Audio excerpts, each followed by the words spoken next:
Good Tuesday morning, you all. Well, I'm working in the kitchen today, but I wanted to come back today and give you all the remainder of the lists that are things that would help you thrive in an emergency. If you have not subscribed to my channel, I surely would appreciate the subscription. And, be sure to help with the algorithms to hit the like button and leave a comment in the video. That helps with the algorithm.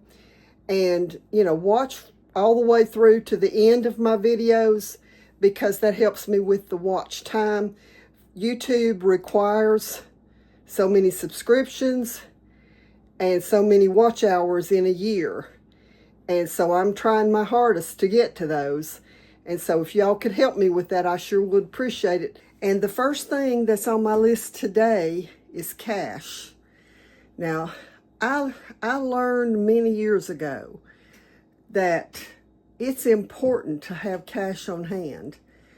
Back then, it was important to have money in the bank.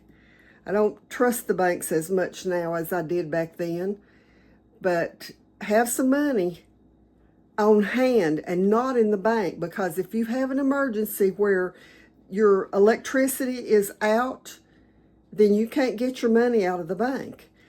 And I don't know what your monthly bills are, but you would probably need to have enough to cover your monthly bills for at least 1 month. But I would recommend, as a very bare minimum, to have at least $1,000 on hand.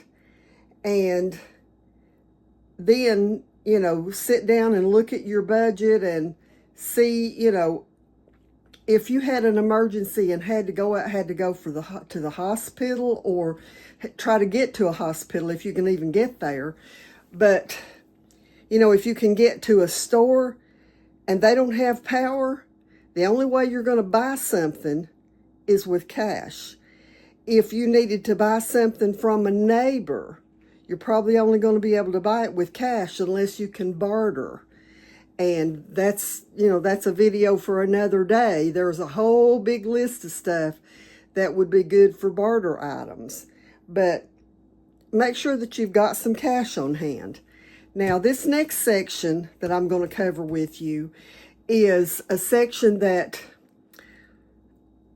I've got most of this stuff together, but I need to make copies and put into a binder so that if I had to evacuate, then I could take, just grab it and go. But it's the documents, important documents, deeds to your house, titles to vehicles, campers, boats, anything that you've got, that you own, that's a mobile type something, you would need a title to. Any property that you own, you would need deeds to that. Social security numbers, driver's license copies, insurance card copies, credit card copies, any insurance policies that you might have, your house insurance, your fire insurance, car insurance, health insurance. There's all kinds of, end of life care insurance.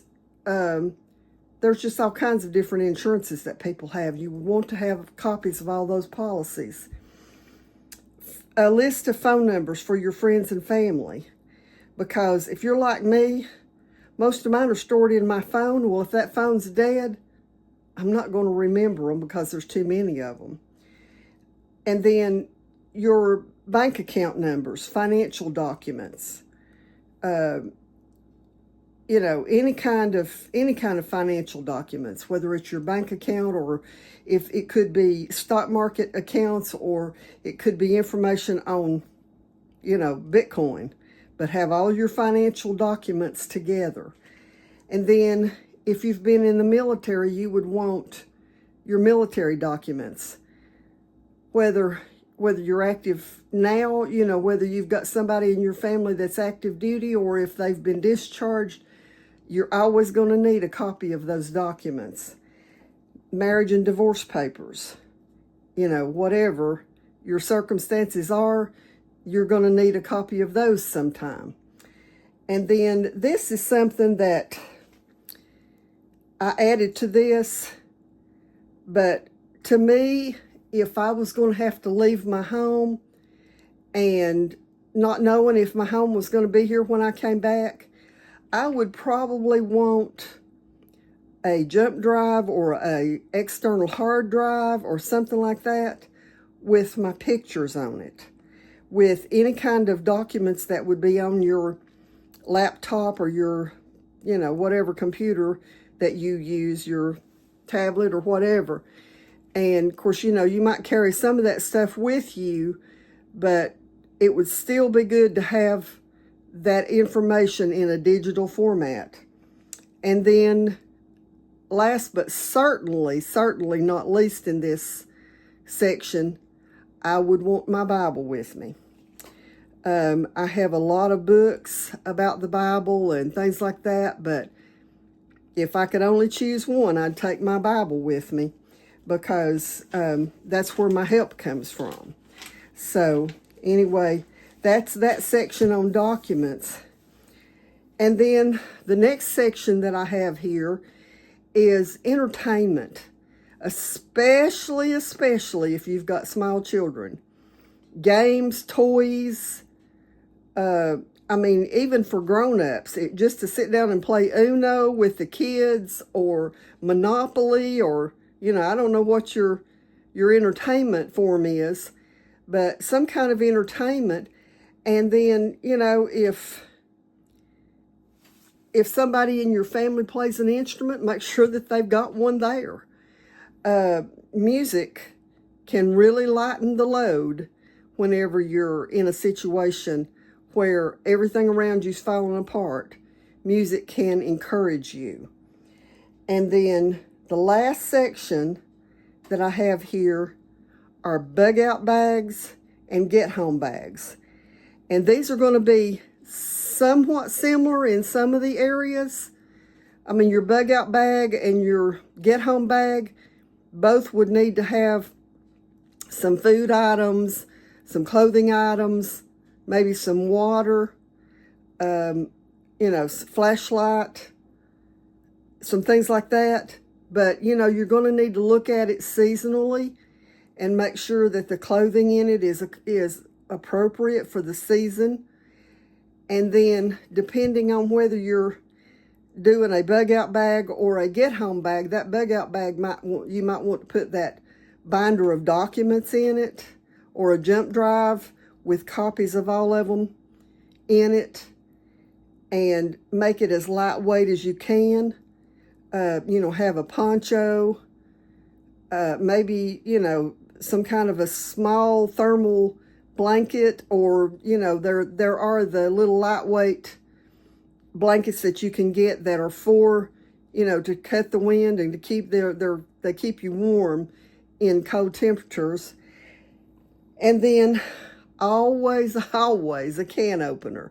I mentioned this in one of the other videos about the pantry, I think, but those little bitty tiny military can openers are an absolute necessity. You know, a lot of men carry those on their key rings. I know my husband worked out doing construction type work, and he never knew from one day to the next where he was going to be or what he was going to be doing or what time he was going to get home. He had one of those on his key ring. And so that's a good thing to have. Matches, flashlights, personal protection. In both of those bags, you should have, or on your hip, in your pocket, you should have personal protection. And then I think that you should have one of the small, they're just a, you know, little small battery charger, just a little backup charger that you can charge your phone or a tablet or something like that with. You need to make sure you've got some money in both of those places.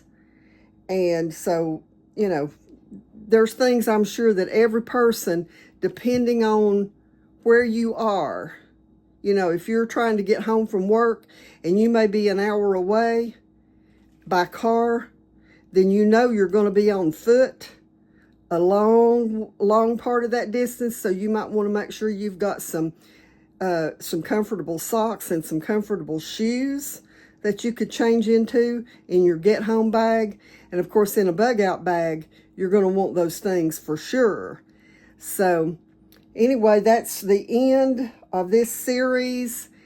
So like I said, I'm working in the kitchen today. I'm going to be doing an unboxing in just a little bit and finishing up some pasta sauce. And so be looking for those videos. They'll be up either maybe today or tomorrow. And I pray God blesses each and every one of you for watching my channel and for communicating with me. I enjoy it so much. God bless you until the next time.